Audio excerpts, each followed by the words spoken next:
নমস্কার, কেমন আছেন সবাই? প্রবাসী ঘরকন্যা একটি ভ্লগে আপনাদের স্বাগত জানাই। আজকে শনিবার, সকাল এখন 10টা। এই যে তৈরি হয়ে গেছি আমরা। বছরের শুরুতে আপনাদেরকে কোথায় নিয়ে যাব? বরফ দেখাতে। বছরে একবারটি ছেলে মেয়েরাও বরফ দেখার জন্য অস্থির হয়ে থাকে। তো সকাল থেকে একটু হুটোপুটি চলছিল, তৈরি হয়ে গেছি। গাড়ির মধ্যে ওখানে জামা কাপড় সমস্ত কিছু নেওয়া হয়ে গেছে। ডে ট্রিপ, আজই আমরা ফেরত চলে আসবো। এই যে মেহুরানিও রেডি। হাই, চলুন এবার ওখানে গিয়ে আবার দেখা। চলুন ভালো ভালো এবার যাত্রা শুরু করি। 2.5 ঘন্টা মতো লাগবে। ডে ট্রিপ, আজই ফিরে চলে আসবো। দুগ্গা দুগ্গা বলে দিলাম এবার সবাই রওনা। এই বছর এইটি আমাদের প্রথম স্নো দেখতে যাওয়া, ওই জন্য প্রত্যেকেই ভারী খুশি। ব্রেকফাস্ট আমরা সকলেই করে নিয়েছি। তুলবো কিছুটা এবার দুপুরের খাবার, কারণ আপনারা তো জানেনই এখানে হুট করতে দোকান বাজার পাওয়া যায় না, বাচ্চা কাচ্চার সঙ্গে নিয়ে যাওয়া তো। তবে খাবার তুলবো বাড়ির কাছে, ওই যে আমাদের চায়ের দোকানটা আছে ওখান থেকে একটু চিকেন র্যাপ তুলবো। গল্প করতে করতে চলেও এসেছি টি হাবের কাছে। ওরা আর কেউ নামেনি, আগে ফোন করে অর্ডার দিয়ে দেওয়া হয়েছিল, খালি টুক করে এবার জিনিসটাকে তুলে নিলাম। গাড়ি থেকে এইটুকু যে বেরিয়ে এসে দোকানটাতে ঢুকেছি, ঠান্ডাতে তাতেই মনে হচ্ছে যেন একদম কান দুটো ধরে গেল। শীতটা যাবার আগে বলে না আর একবারটি সেই জমিয়ে পড়ে, এখন আমরা সেই ফেজের মধ্যে দিয়ে যাচ্ছি। সামনের সপ্তাহে আছে আবার লম্বা বৃষ্টি। খাবার এখনকার খিদে পেয়েছে? আমরা যে জায়গাটাতে আজকে যাচ্ছি বাড়ি থেকে মোটামুটি 140 মাইল মতো দেখাচ্ছে। যেহেতু আমরা যে ডে ট্রিপ করব, আজকেই যাব আবার আজকেই ফিরে আসব, তো সব মিলিয়ে প্রায় আজকে 280 মাইল মতো যাওয়া হবে, মানে প্রায় ধরুন 450 কিলোমিটার। খাবার তুলে তাই প্রথমে এসেছি কসকোতে, গাড়িতে তেল ভরা হবে। এখান থেকে আমরা একদম সোজা বেরিয়ে যাব। পাহাড়ের দিকে থাকে তেল ভরার জায়গা, কিন্তু সংখ্যায় থাকে তারা খুব কম, তো এই জন্য বাড়ির কাছে কসকো যখন আছে একদম ভরিয়ে নিয়ে নিশ্চিন্ত হয়ে যাওয়াটাই ভালো। আর এটি হলো কসকোর গ্যাস স্টেশনের ছবি। আপনি যখনই আসুন তখনই দেখবেন এখানে ভিড়। বেশ খানিকটা এসেছি, এইদিকে আমরা একটি টার্গেটে এসে ঢুকেছি। মেহার বাবার গ্লাভস নিতে আমরা ভুলে গেছি, তো ওই জন্য টার্গেটে এসে এখান থেকে গ্লাভস তুলে নিয়ে তারপরে যাব। কিন্তু দোকানের মধ্যে ঢুকে তো পুরো এখানে শীতের জামা কাপড় দেখুন সব উঠে গেছে, সব চলে এসেছে স্প্রিংয়ের জামা কাপড়। স্নোতে পরার জন্য যেই ধরনের গ্লাভসের দরকার হয় সেইগুলো আর দোকানে নেই, সব উঠে গেছে। আছে এমনি শীতে যেগুলো পরার উলের সেই গ্লাভসগুলো, এই দেখুন সব স্প্রিংয়ের জামা কাপড় চলে এসেছে। গ্লাভস ছাড়াও তুলবো একটুখানি চিপসের প্যাকেট আর একটুখানি চুইং গাম, কারণ যখন ওই পাহাড়ের উপরে ওঠা হবে সেই সময় তো খুব কান টানগুলো ব্যথা করতে থাকে, তো যখনই আমরা কোথাও বেড়াতে যাই একটা করে ওই চুইং গামের প্যাকেট তুলে নিই দোকান থেকে। তো চলুন ওইগুলো সব তুলে নিই তারপরে বেরাই। এই যে হয়ে গেছে, বেরিয়ে পড়েছি। সকাল এখন প্রায় 10:30। আমাদের ওই দিকটাতেও খুব একটা ভালো করে রোদ ওঠেনি, আর এই দিকের অবস্থাটাও দেখুন, এই দিকটাতেও খুব একটা ভালো করে রোদ ওঠেনি। এখান থেকে আরও ঘন্টা দুয়েক মতো লাগবে। মাঝে হয়তো আমরা সেরকম কোনো ব্রেক নেবো না, একদম সেখানে গিয়ে চলুন দাঁড়াবো। আমরা যে দিকটাতে থাকি ঠান্ডা প্রচণ্ড বেশি পড়লেও বরফ তো পড়ে না, তা আপনারা জানেনই। ওই দিকটাতে আমরা সমুদ্র পাই, পাহাড় পাই, কিন্তু বরফ পাই না। বরফ পেতে গেলে আমাদের প্রত্যেকবারই এই 2 ঘন্টা 2.5 ঘন্টা মিনিমাম যেতেই হবে। আর ওই জন্য বরফের প্রতি সবারই এত আকর্ষণ। যে জিনিস আপনি পাবেন না তার প্রতি ভালোবাসা তো থাকবেই। তবে এখন শহরের মধ্যে দিয়ে গেলেও এরপর আমরা ভারী সুন্দর একটা রাস্তা দিয়ে যাব।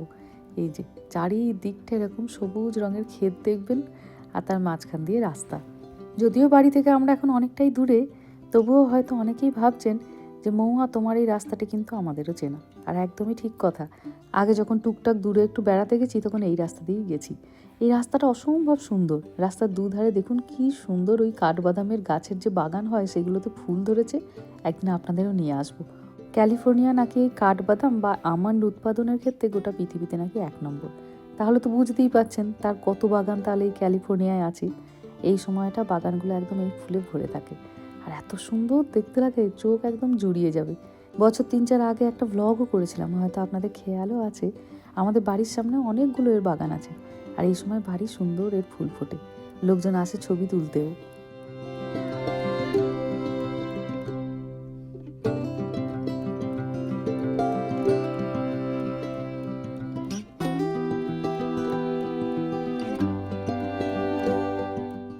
বাড়ি থেকে এখন আমরা অনেকটা দূর, আর বরফের এখন আমরা বেশ কাছাকাছি। যদিও এখনও বরফের দেখা মেলেনি, তবে এই জায়গাটি হয়তো আপনাদের চেনা। গত বছর মনে আছে আমরা আর বুবলিরা এসেছিলাম এই বরফের কাছাকাছি একটা কাঠের বাড়ি ভাড়া নিয়ে, এয়ারবিএনবি নিয়ে আমরা 2 দিন থেকেছিলাম, সেটা এই জায়গাটাতেই। তবে গত বছর যখন আমরা এই সময় এসেছিলাম এখানে তখন বরফ পড়েছিল, বাড়ির সামনেটা বরফে ভরেও ছিল মনে আছে, কিন্তু এখন দেখছি এখানে এখনো বরফ পড়েনি। হয়তো আর কটা দিন সময় লাগবে, কিন্তু এখান থেকে পৌঁছাতে মাত্র আর দেখাচ্ছে 20-25 মিনিটের রাস্তা। যখন থেকে এই পাহাড়ি রাস্তায় ঢুকেছি বাচ্চারা এত অস্থির হয়ে আছে বরফ দেখার জন্য যে বলার নয়, জানেন। এতক্ষণে হলো অপেক্ষার অবসান। যাকে দেখার জন্য প্রায় 1 বছর ধরে অপেক্ষা করে আছি, এত দূর রাস্তা পাড়ি দিয়ে এলাম। এই যে রাস্তার 2 ধারে তারা ছড়িয়ে আছে। রামা মেহা দুজনেই দুজনের জানলার দিকে তাকিয়ে বসে আছে, আর 2 চোখ ভরে ওরাও বরফ দেখছে। ভালো হয়েছে আজকে আমরা চলে এসেছি, জানেন। কাল থেকে আবার এখানে শুরু হবে তুষার ঝড়। কত লোক এসেছে দেখুন, যে যেখানে পেরেছে গাড়িটা দাঁড় করিয়ে বরফ নিয়ে খেলছে। আর এই যে গল্প করতে করতে চলেও এসেছি আমরা বিয়ার ভ্যালি বলে এই জায়গাটিতে। কি বড় বড় 2টো ভালুকের পায়ের ছবি আঁকা দেখুন। গাড়ি থেকে নেমেই শুরু হয়েছে বরফে যাওয়ার জন্য জামা কাপড় পরা, snow pant, snow boots, gloves, সমস্ত কিছু। আর রামা অলরেডি রাস্তার পাশে যে বরফগুলো জমে আছে সেইগুলো ছুঁড়ে ছুঁড়ে খেলতে শুরু করে দিয়েছে। কি অপূর্ব সুন্দর লাগছে দেখুন। চলুন, এই যে পতাকাগুলো লাগানো আছে দেখছেন, এর ভেতরটা দিয়ে যাব। আর যেহেতু বিয়ার ভ্যালি, এখানে বড় বড় কাঠের 2টো বিয়ার করা আছে ভাল্লুক। তবে রাস্তাটাকে দেখে শুনে একটু পেরাতে হবে। রাস্তার সাইডেই গাড়ি রাখার জায়গা, আর 2 দিক থেকে একদম আসা যাওয়ার গাড়ি যাচ্ছে। দেখে শুনে চলুন এবার পেরিয়ে যাই। আজকে আমরা এখানে আরও 2টি বন্ধুর পরিবারের সাথে এসেছি। গৌরবরা এসেছে আর গৌরবের ভাইরা এসেছে। চলুন ওখানে গিয়ে ওদের সঙ্গে দেখা হবে। এখানে বেশ সুন্দর একটা ছোট্ট মতো স্নো পার্ক করা। এখান থেকে আপনি টিউব বা স্লেজগুলো ভাড়া নিতে পারেন। তো আমরা এখন সেখানেই যাচ্ছি একটা টিউব বা স্লেজ ভাড়া নেবো বলে। মেহুকে তাই জিজ্ঞাসা করছি যে তোর আর ভাই দুজনের জন্য 2টো নেবো নাকি একটা থেকেই দুজনে শেয়ার করে নিবি। তো বলছে শেয়ার করে নেবো। তো চলুন, একটা খরচা যখন বেঁচে গেল ভালোই হলো। একটা নিলেই দুজনে মিলে শেয়ার করে নেবে। বরফ দেখতে প্রচণ্ড ভালো লাগে, খেলতেও খুব ভালো লাগে, কিন্তু এত প্রচণ্ড ঠান্ডা হয় 2-2.5 ঘন্টা পরেই আপনার মনে হতে থাকবে বাবা আর পারা যাচ্ছে না, এবার চলে যাই কোথাও, একটুখানি গরম চা কফি খুঁজি। কত লোক এসেছে দেখছেন। এই সময় শনি রবিবার হলেই প্রচুর লোকজন, সবাই এই বরফ দেখতে আসে। এই যে এই টিউবটা নেওয়া হয়েছে ভাড়া। রামা এখানেই বসে পড়েছে, একজন মাকেও নিয়ে এসেছে দেখুন। অনেকটা এরিয়া জুড়ে পার্কটা, আর বহু জায়গাতেই ছোট ছোট ঢিবি মতো করা আছে। ওখান থেকে সবাই এই টিউবে করে বা স্লেজে করে গড়িয়ে গড়িয়ে আসছে, স্লিপ খাচ্ছে। তবে একটি আছে বেশ উঁচু, ওখানে অবশ্য লোকজনও বেশি, কিন্তু ওখানটা বাচ্চারা মজা পাবে খুব। অনেকটা উঁচু তো, স্লিপ করে আসতে পারবে অনেকটা। কি সুন্দর কেউ একটা স্নোম্যান বানিয়েছে দেখুন।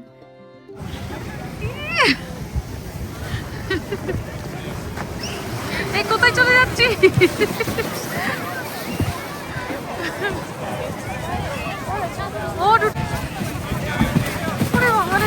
কি আনন্দ।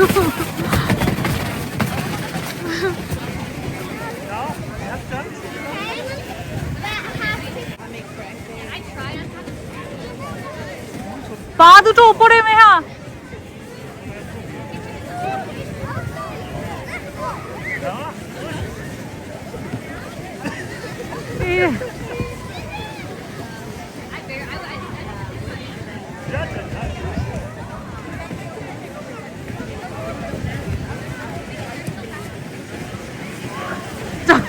যাও।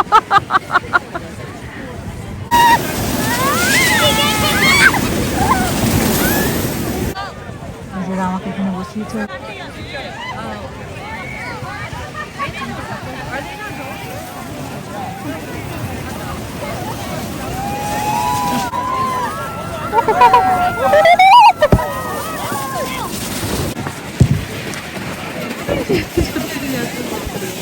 নেহা ওখানে অপেক্ষা। এইটা সব থেকে আর কি উঁচু, এই জন্য এখানে ভিড়টাও একটু বেশি, কিন্তু আমার লাইনে দাঁড়াতেও হচ্ছে।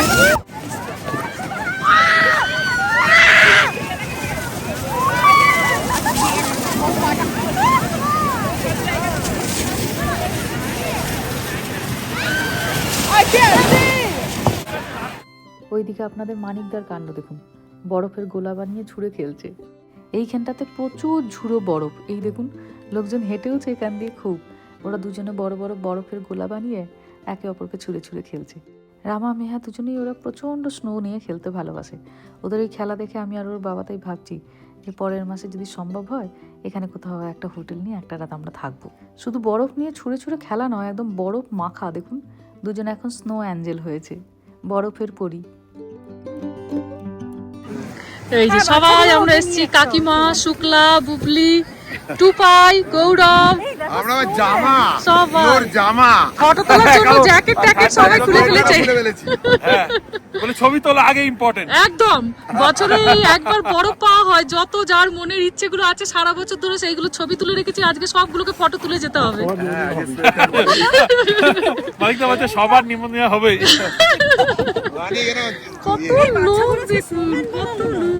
খালি বাচ্চাগুলোকে একটু খবর রাখতে হবে, এত চারিদিকে লোক, নাহলে বাচ্চা হারিয়ে বাড়ি চলে যাবো। চারিদিকে লোক। Happy Valentine day.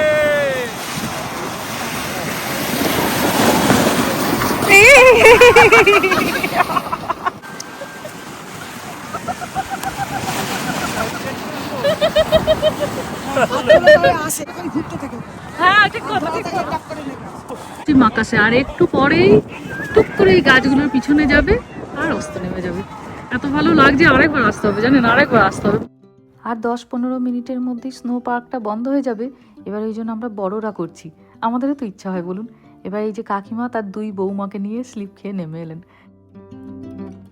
এবার আমরা তিনজনের বরদেরকে স্লিপ খাওয়াবো আর 3জনই পিছন দিক থেকে ঠেলবো।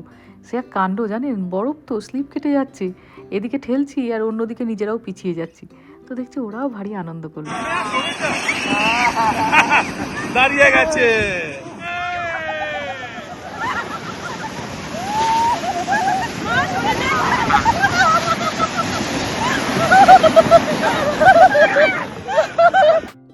চলুন, স্নো পার্ক এবার বন্ধর সময় হয়ে গেছে।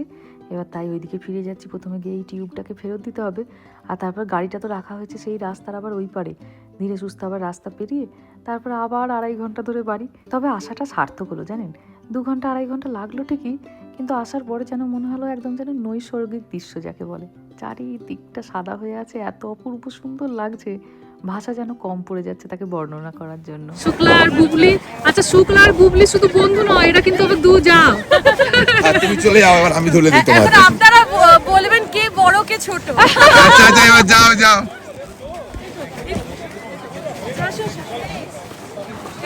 এই যে 3 বন্ধু মাঝে দাঁড়াও, হ্যাঁ সাদা দুদিকে কালো।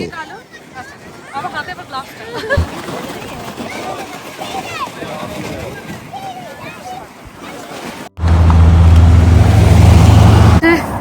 চলে এসেছি গাড়ির কাছে, গোলাগুলির পালা। নেহা একটু এই দিকটা সরে আয় বাবা।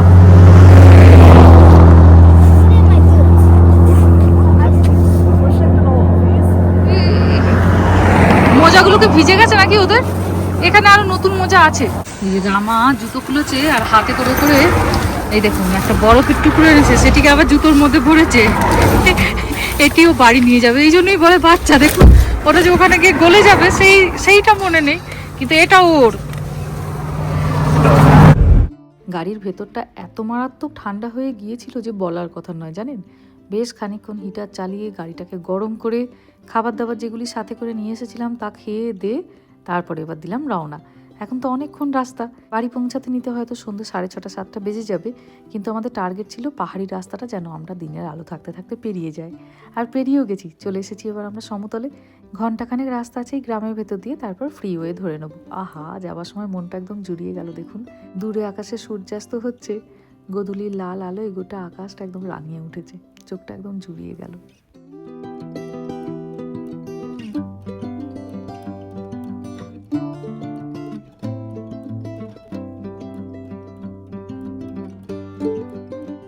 চলুন এবার ধীরে সুস্থে বাড়ি পৌঁছাই। ভিডিওটাও তাহলে আজকে এখানেই শেষ করছি। সবাই ভালো থাকবেন, সুস্থ থাকবেন, সাবধানে থাকবেন। আর ব্লগটা কেমন লাগলো সেটা আমাকে অবশ্যই কমেন্টে জানাবেন। ভালো লাগলে একটা লাইক করে দেবেন। সবাই ভালো থাকবেন, সুস্থ থাকবেন, সাবধানে থাকবেন। দেখা হবে খুব শিগগিরই পরের একটা ব্লগে।